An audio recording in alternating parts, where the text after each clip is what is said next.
Next we have up Janice Fraser. She's an entrepreneur, a designer, and an advisor to startup organizations. She's actually one of the founders of Adaptive Path and served as our first CEO. But what's got me really excited lately is the work that she's currently doing. She's bringing UX design to lean startups and lean startup mentality back to user experience work.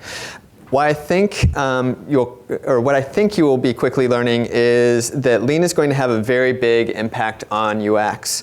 When you're struggling with how to address all these devices, all these channels, many projects going on once, and how to learn and improve these experiences on the fly, I think this is going to be one of the talks you're going to want to come back to when you start to face that problem. So Janice, please come tell us about your current work with Lexer.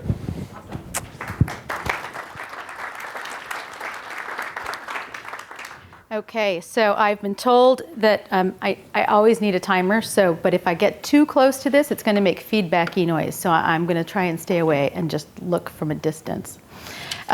You'll also see that I made lots of notes from the first two talks. Peter's talk, oh my God, amazing. Charles, I'll be looking you up to get more information about HMW, how might we? So I'll be referring to a couple of things back. I called this talk Crushing the Boulder, and the reason that I have two versions of this talk, one for entrepreneurial teams and one for designers, and I wanted the Sisyphus metaphor because I feel like, since starting Adaptive Path 10 years ago last week, and what an awesome milestone that was, that we've been trying to get certain messages across to business, and that it feels a little bit like Sisyphus, and you like roll the boulder up the hill and then it rolls back down again. And I was happy to find a Sisyphus Lego creation using Star Wars Legos, which always entertains me.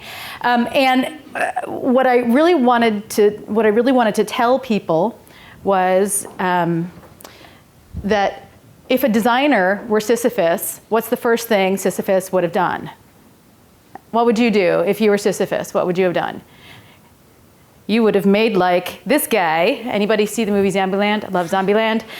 And gotten a pickaxe and beaten the crap out of that thing and then carried it up one rock at a time, right?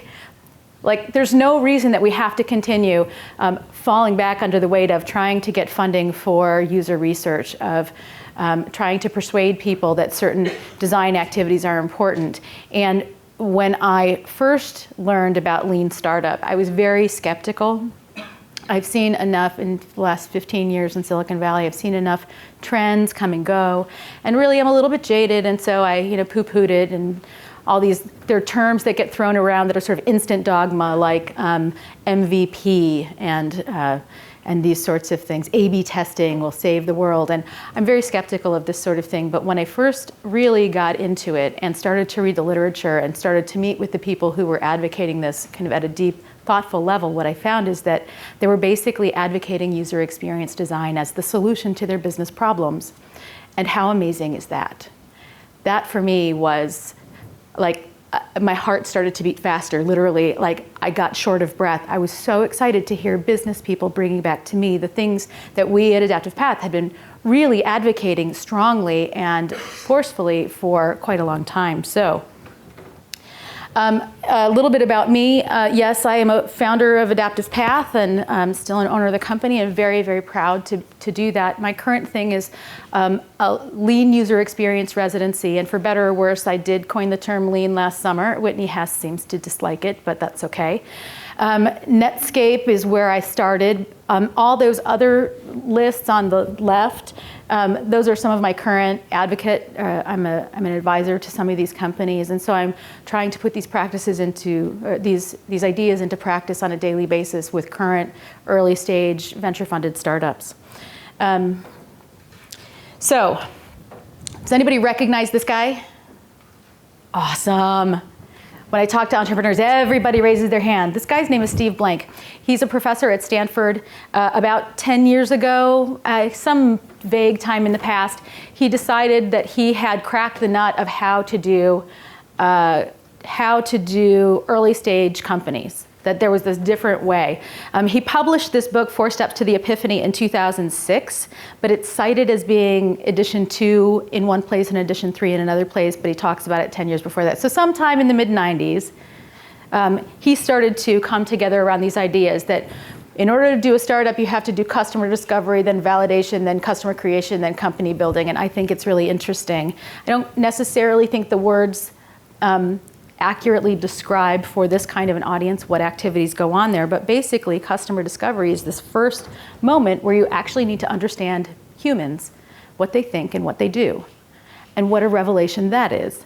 We've been knowing that for a long time, it turns out. So that was followed. So the 4 Steps to the Epiphany is actually kind of a slog to read through. It's a very smart book, not incredibly well written by his own admission. So Patrick Vlaskovitz and Brant Cooper took it upon themselves to create a shorter book that they call a cheat sheet. The book is called The Entrepreneur's Guide to Customer Development being sort of the core idea that Steve Blank brings out to market in 4 Steps. And they go into some real practical how-to details. So I call this a much more useful book. So you read 4 Steps to the Epiphany to understand the backstory. You use Cooper and Vlaskovitz to do it, right? So it's not a book you read necessarily, it's a book you do. What's really important for this is to notice that it's not going away. When you do a Google search on the phrase customer development, you get millions of results, and that means that it has sufficient adoption. It is a trend. It is something that's bringing together things like design thinking, and the D-School is very aware of this and are starting to pump out folks well-versed in this kind of lingo and in this approach. So here's my distillation. I want you to understand what they're talking about when you hear the phrase customer development. It doesn't mean they're developing customers. You're not actually developing anything except your own empathy, your own understanding of what customers are like and who they are. So I wrote this sketch. This is a very crude pencil sketch that I did last summer as I was reading the book, and those 2 books, and I was trying to figure out what the heck it meant, and I needed to be able to communicate it to my own students, my own advisees. And here's what I said. So the first thing is like Bob is an entrepreneur and he has an idea. And the question is, who is that idea for? The idea, when you talk to an MBA and you say, how do you start planning for a business? The first thing that comes out of their mouth is probably not going to be, well, who is the product for? It's probably going to be, how big is the market? Or what's the technology? What's the big idea? And what Steve Blank says is the first thing you have to know is, who is it for, right? I call that a persona. Hopefully it's a validated persona rather than a proto-persona. So you go out and you talk to people, right? You develop this persona. I always choose a design target. This is the one person. This is, Mary, and she's going to be like this, and she's going to do this. And okay, so if that's the starting place, then the next place that you go is, what can Mary do that wasn't possible before? Okay, that's a great question to ask when you're starting to develop a company vision.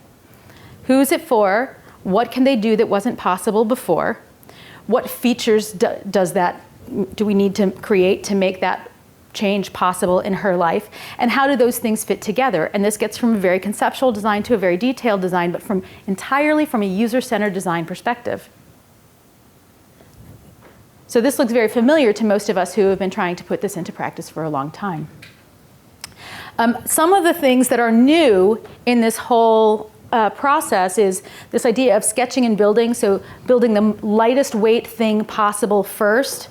I want to connect that to something that Peter was talking about with Panera Cares. Their pay as you wish, the kind of, I'm going to open one store, see how it goes. If it goes well, we'll open more. Now they've got 3. And they're measuring, so I think it was something like 30, 30, 30, about 30% of people pay more than the asking or the suggested price, and some portion pay less, and some portion pay exactly the same amount, right? That's excellent example of this sketch it, then build it, fake it, then make it. We're not going to launch a big set of stores based on this new model. We're going to try it one time, and we're going to measure the results. That's what this kind of thinking is talking about. And what that was an example of is, how do you know if you're right? Part of this whole customer development model is predicated on the idea that you're going to be constantly checking to see if your hypotheses are true. The Stanford folks apply a lot of scientific method to this. They're trying to find the science behind startups. And the science of startups has led them, basically, to think about customer development and user-centered design as their core methodology, which I think is brilliant. So how do you know if you're right? So you do this kind of a cycle around and around again until you have a prototype, an MVP, that's what the language is, and the minimum viable product. We call it a prototype. It's a viable prototype. When we have that thing, then we have permission to move forward because we know. And I'm wearing this button that was created for the IXDA Summit by a group that I'm associated with. It's an agile and lean user experience team. It says, no E, go, right? So it's about letting go of your ego as a business person and just checking what you know. We think that we know the right answers often. And what we need to do is set aside that thinking for a moment and just validate that it's true. So once you have an MVP that you're really comfortable with, you can move on to the next chunk of work. They're looking for product market fit. That's the next piece of jargon that's kind of out there. And product market fit simply means that there is a problem space that has high value to real people. You've demonstrated that real people are willing to pay for it, and that's an expanding, it's a sizable market, so you know that it's viable. So before you get to product market fit, you have to ask, like, how high value is this? Will people actually pay for it? Who are the other stakeholders in the marketplace that are going to be affected by this, right? This is the blockbuster, goes down as, Netflix goes up. And you need to understand how it fits in the rest of the marketplace, and how does the money flow? And what's interesting is that this can take a long time. This all happens before you grow your market, before you pour all that marketing dollars in. Often with early stage companies, you're pouring money in way too soon, before you know that you ought to, before you kind of get it right. You may have heard the term pivot. Pivot is the term that's given to, when you get to this product market fit kind of test and you realize you don't have product market fit, you kind of have to go all the way back to the beginning, figure out which parts are wrong, and try it again. Okay, this relates to that soap example, right? If you have to reframe the question sometimes to get to product market fit. Then once you think you have nailed all of that in the right-hand side, you get to nirvana, top right. Yay, we have product, we have people who are willing to pay for it. There's this metric in the lean startup world advocated by a person named Sean Ellis. And what Sean says is that if you can get a small number of users, and here he's talking about consumers rather than a B2B product, but if you can get 1,000 consumers to use your product, and if 40% of those consumers say that they would be really disappointed, significantly disappointed if your product went away, well then you have product market fit, and that gives you permission to pour a bunch of marketing dollars into it and really grow the business and move on to the next step. So this is customer development at its kind of most stripped down version. So what I want you to notice, and I've already kind of mentioned this, is that if you take this customer discovery component, this customer development component, and break it out, Vlaskovitz in his book says that it divides into three things: problem, solution, fit, proposed MVP, and proposed funnels. And all of that maps exactly to work we've been doing for well over a decade, understanding people, their goals, and their needs, the sketches and prototypes that we make to understand whether we're successful, and then these new user experiences, which at least in the startup world has been started to call NUCs, right? The NUCs. What is it like to onboard your customers? All of that is classic user experience work, and all of that is now classic how to do a startup, lean startup work. So we have finally got really strong alignment between the business community and the user experience community, and I think that is a magic moment. So Steve Blank, His catchphrase is, get out of the building, right? Get out of the building. And by get out of the building, what he means is go talk to people. This is one of the times where I'm going to ask the user experience community to really help us get past this one-liner phrase. Because really, people say, like, get out of the building, and then I talk to users and they don't give me rude answers, but they don't know how to get out of the building. They're still asking questions like, hey, isn't this a great product? Don't you really want to use this? Right? All these things that we know about how to talk to customers and get really good feedback both on the generative side before we design a product and in the kind of testing and validation side. So what we need to do is bring all of this methodology that we have, make it lightweight so that it works in a timeline that's appropriate for startups, and spread the word. There are people who are dying for this information. I volunteer a significant portion of my time right now to these weekend 2-day, they're called Lean Startup Machine. 2 days, people come in with a product concept on Friday night, form a team, and have an MVP by the end of the weekend of some kind. And they're these sort of contests, 2.5-day hackathon kind of contests. But instead of just writing code all weekend, which isn't going to get a product that anybody wants, they're doing this customer validation work, all of this customer discovery work. They're developing a keen understanding of who their users are by actually going out in the field and doing research, practicing those skills, and then coming back and developing a product vision, scrabbling that together, building some sort of rudimentary homepage, seeing whether that homepage converts anybody. They're doing all of this work in a very short period of time, and I would encourage all of you to participate in one of these next time they come to San Francisco. They recently had one in Boston. They're planning one in Chicago. They're usually in New York. Lean Startup Machine, it's a really great, intense experience. And it will change your feeling about what is possible in a very short amount of time using really good user experience methods. So the thing that's really getting me excited now is that Steve Blank realizes that he's missing a whole big chunk of expertise. And that if we can just plug these two things together, that there would be tremendous opportunity to do better things much faster. So bottom line in this chunk is, for the first time, user-centered design methods have momentum in the business community. And I want you to think about what opportunities that affords us. We're no longer Sisyphus rolling that boulder up the hill, right? We've got people who are willing to help push it. So how are we going to do that? The next thing is, what demands does it place on us? So if Steve Blank is telling people to get out of the building, and if people are saying, well, you know, if Henry Ford had asked customers, you know, what they needed, they would have asked for a faster horse. Well, that's right. And the problem is that the conclusion they're drawing from that is that we shouldn't talk to users. Right? This is happening right now in my world. This is what I live with day to day. I'm trying to change this perception. So the answer is, it's not that you don't go talk to users, is that we have to teach these people who are doing user research how to do it well, and that the questions that they're asking and the conclusions that they're drawing must be much more subtle than just, hey, yeah, what kind of product do you want? If I were to tell you that I had a product that did this, would you want that?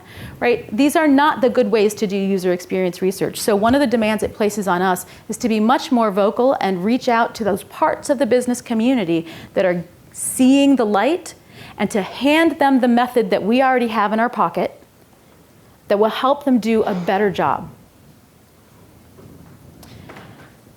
So this guy, Eric Ries, this is the next one to watch. He, in 2008, September of 2008, so what, a year and a half ago, started this blog called Lessons Learned. And oh my God, it took off so fast. Oh my God. It became the movement Lean Startup. And what he did is he took this whole customer development idea, 4 steps to the epiphany. He married it with extreme programming, which is a flavor of Agile. It really can work with other flavors of Agile as well. And lean thinking, and in this case, we're talking about lean from the Toyota methodology, lean manufacturing movement, right? And the key messages there are: make products customers want, release in increments, and then reduce waste. reducing waste is the thing that operationally is going to have a significant change on how user experiences practice. His book comes out this fall. It's available for pre-order. It's being put out by Random House, I believe. A very large publication company if it's not Random House. And what's important to notice is that he is being followed by decision makers. His numbers on Twitter, 19,000, okay, fine, it's not 100,000 yet, but he's only been at it for 18 months. He's already an entrepreneur in residence at Harvard. These methods have been adopted by Stanford, Haas, and Northwestern at the very least, and I'm sure a number of other business schools. So this is the kind of thinking that will be coming out of business schools soon. So it behooves us to understand what it's all about.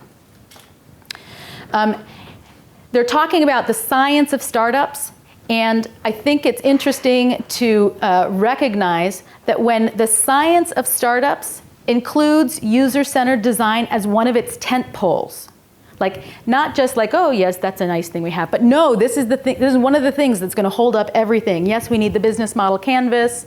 Eric Osterwalder, for those, Alex Osterwalder, who I often can't pronounce this guy's name, so I call him Oscar Mayer. Business Model Canvas is the name of his book. It came out a few years ago. It's very design friendly, right? So you've got lean startup, which includes a lot of user experience wisdom. You've got Oscar Walder, right? Bringing a design ready view of what a business model ought to be. Like, we're starting to see this tent including us and including all of our wisdom. And we need to be connecting with those people and helping them to see everything that we bring to the table. I think we have new opportunities to do amazing things. And as an example of how ready the startup venture-funded community is, it is the #1 most difficult hire, to hire a journeyman level, sort of the senior-ish level user experience thinker. Hardest thing to hire for. Every single company that I engage with, and I probably engage with 20 companies at a time between the program that I run and my independent consulting, at any given time, I have 20 different companies looking for that person. So the lean startup version of the sort of how this works is build, measure, learn. Build, measure, learn. And Eric's version of this, Eric Ries's version of this, is build a product, measure some data, and learn ideas. I want you to notice how clearly connected this is to what Adaptive Path, at least, has used for the last 10 years. Mike Kuniowski taught this to me in our very first engagement when we started Adaptive Path. Think, make, check. Build, measure, learn, and think, make, check are exactly the same feedback loop. There are a few differences. Build, measure, learn is a subset of think, make, check. What are you making? You're making some software, right? How are you checking? You're measuring. How are you learning? Well, you're learning from all of this stuff, data that you've gathered, but you can also think original thoughts, right? How might we? That is an example of a thinking technique that's not just about what you've measured. So, and Eric is aware of this. He and I are like, we're close, we're dancing, you know. I'm showing him my version of it, he's showing me his. He's on board with this. He's not gonna change his model of build, measure, learn because he's way down that path, but I'm okay with that. What I'd like us to start doing is figuring out what things can we make. What things can we make besides wireframes, besides really pretty deliverables? What things can we make that are testable? Okay. The one thing that's different in this UX cycles that I have really come to understand from Lean Startup is that what matters is not how fast we release software. How many of you work in some version of Lean? Are there any, not Lean, Agile? Some Agile, right? In Agile, you're optimizing for the velocity of release time, short increments of software release. You're optimizing for velocity. with lean startup, you're not optimizing for how much software you can release how quickly. You're optimizing for cycle time, right? And when you start optimizing for cycle time, suddenly you get some of that difficulty goes away. The difficulty around how do I get the design time that I need? It's one of the classic problems of agile user experience is how do I get the thinking time that I need to do good user experience work? In part, lean startup with its emphasis on cycle time is a resolution to that. You're still moving quickly, but you're moving quickly in a way that includes thinking, right? Of note, build, measure, learn starts with building. So Eric, being a developer, really sees the power that happens when you just make something. When you just make something, it's from your gut. It's a way to reveal and to manifest your gut instinct. Designers prefer thinking first. We're going to think first. We have methods for thinking. We have models for thinking. So build, measure, learn expresses a preference for making. Think, make, check expresses a preference for thoughtful. I think both of those have value, and I think that it's really going to be interesting as they start to play together. I think that it doesn't matter where you start ultimately, as long as the culture of the development team, the design team, optimizes for continual cycles. Continuing the process, you don't finish, you just keep going. This is a way of working. All right. So bottom line here, we bring 10 years of experience, methodology, and in truth, it's not 10 years. As Charles pointed out, we have 20, 30, 50. You know, as Peter pointed out, this goes back for a long time beyond that, right?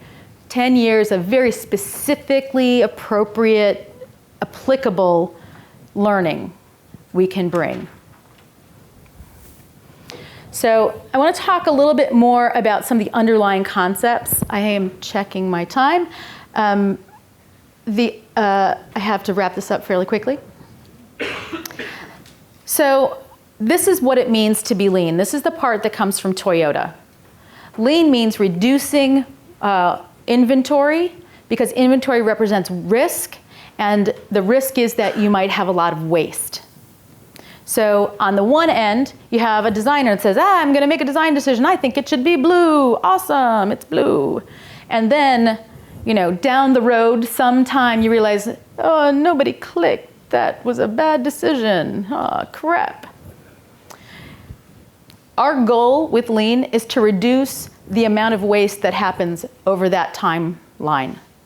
We want the amount of time between making a hypothesis and learning whether it was good or bad to be not months, or in the case of Intel, actually, a project I worked on many years ago, it was 3 years. We want to reduce that by orders of magnitude, 3 years to 3 months, 3 months to 3 weeks, 3 weeks to 3 days, 3 days to 3 hours. I have numerous case studies of the work that I've done over the last week where a change was launched in the beginning of a day. This is a real company. Just all they did was a little cleanup of a forms page. And in that forms page, they changed a headline to be something that seemed to be far more rational. Launched it that day because they're a continuous deployment company. Got a call from their customer service person in the afternoon and said, I don't know what's going on, but our throughput is in the tank. Like, people are not finishing this process. So point one, they launched it immediately upon noticing. So they identified the new headline, launched the new headline. They had someone who was watching numbers. That someone happened to be connected to customers. The guy who was actually talking to the customers is the one who saw the numbers, and he called the CEO of the company, who was actually working at Luxor on that day. And the guy took the call, and the customer service said, hey, you know, like, I got this phone call, and so I went and I looked at the numbers, and like, our throughput is down 75% today, and I don't know what happened, and I don't know why. So they looked at the numbers and were able to identify the problem. It was one headline. The new headline said, you're almost done. And people didn't see the you are almost. All they saw was the word done. And they abandoned at that point.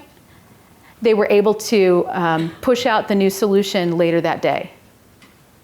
So when you have a capability where the expectation is that you can know whether a thing was successful or not, then you also have an expectation in the organization that we can act on that. And that's how organizations can begin to change. It's much easier to make this kind of thing happen in a startup because you don't have departments and bad habits to unlearn and operational procedures and that sort of thing. So I feel like the entrepreneurial ventures are the crucible in which this kind of thing is being experimented with. So we want to reduce the amount of waste. And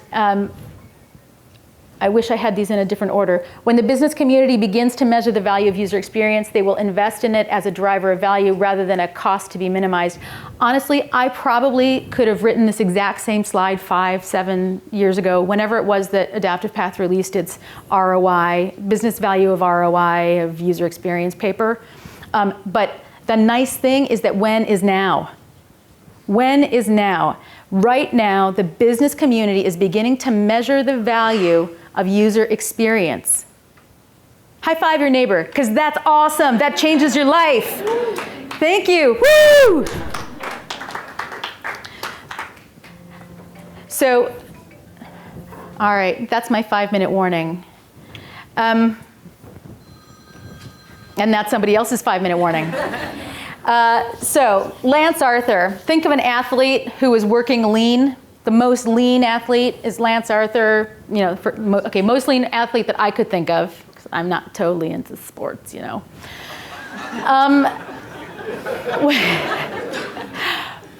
When he's riding the Tour de France, he burns over 8,000 calories a day. Right? That is a lot of pasta. So lean doesn't mean cheap. Lean doesn't mean you starve the baby. Lean means you do everything you can to optimize the baby, right? So Lance Arthur is burning a crap load of calories every day, but he's making great use of them. A lean startup could be burning crap loads of capital every day, but they're making them count and they're doing it well and they're validating their hypotheses. And because they're validating their hypotheses, they're able to double down. I have another case study that I had to cut out because of time.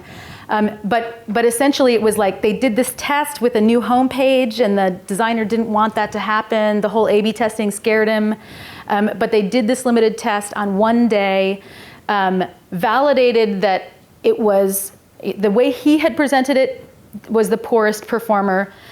The way he did it with one little tweak, oh my God, better than anyone expected. Right? So they did this ABC test, the way it was, the pretty new design way, and then the pretty new design way with a little bit of extra information support. And instead of waiting the extra month to launch the whole thing, they found a way to just kind of slightly tweak the site so that they could launch the new homepage, which had significantly higher conversions, which delivered, I'm going to say, $25,000 over the course of that month. And because it had such dramatic cash value to that startup, they were able to double down on his design and see it through in a much more confident, fully backed, CEO on board, board of directors on board kind of way. Right? It allowed them to invest heavily in the successful direction that they had proven was successful. So we're pushing that boulder up the hill, trying to get our work funded, and if only we could take a step back and, allow us to say, okay, well, what's the core hypothesis here? Well, it's this. Okay, well, let's check to make sure we're right here. Yes, we're right here. Let's double down on that. Let's really invest in it hard. And that's what I'm seeing happen.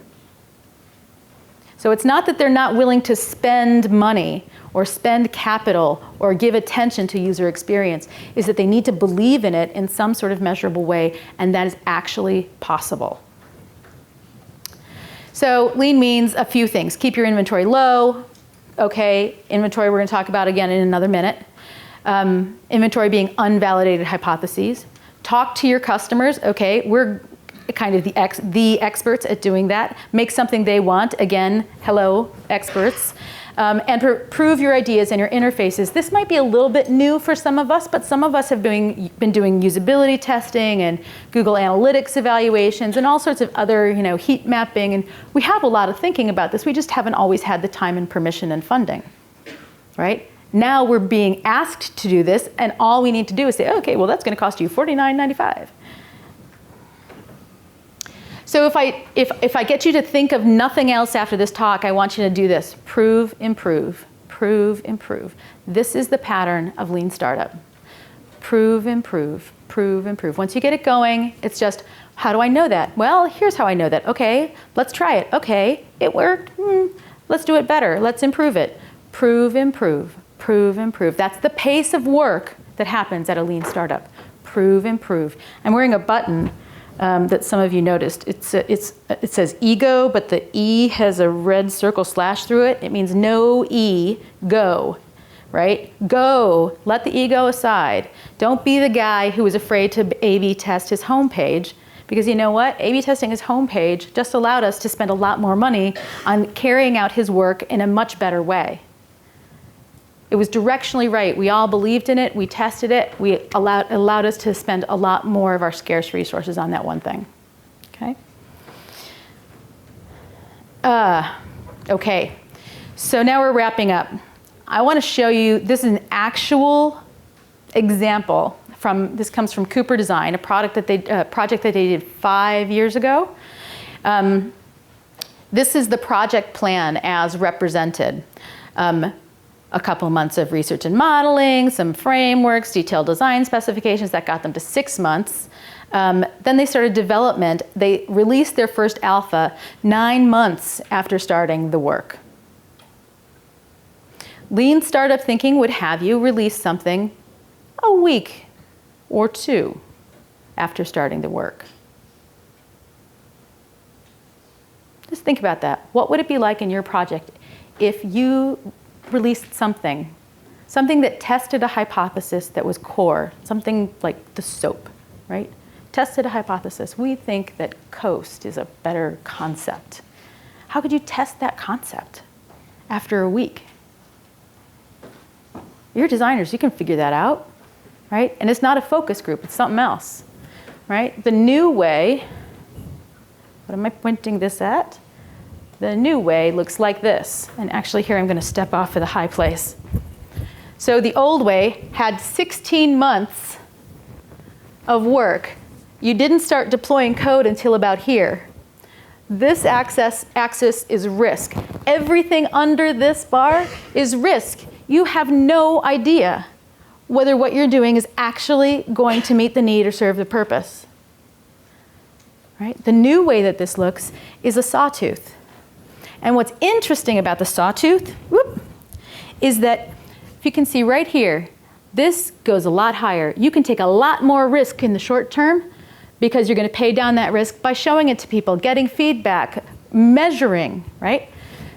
I can do more risk. I had to go the safe way. No, I can take a lot of risk because I know that the consequences will be low. Pay it down. A little more risk, pay it down. Another risk, pay it down. If this is a 3-month project, each one of these little sawtooths represents a week. Nearly every one of my current 20-ish clients has some form of weekly validation. And that validation is in the form of quantitative, qualitative. We do generative research where you interview people and you listen to them and you develop empathy. We have testing down here at kind of toward the end of a product development process, right? Testing. It doesn't matter what kind of validation you're using, but what matters is you start thinking in a different way about what's possible for how your work looks. So actually, I want to relate that this sawtooth diagram was developed by one of the principals of Hot Studio in response to an activity. I brought a bunch of designers together for a 2-day workshop, and this is what came out of their activity. This is that team's re-envisioning of what their next project process would be like. And they're trying to take this now and put it back into their operating structure. So the challenge for you is, what's your takeaway going to be? How is this going to change? How can this change for the better how you do your work? So that's my last slide. I am here for a while. I think there's a break coming up after a couple more speakers. Happy to take any questions that you have.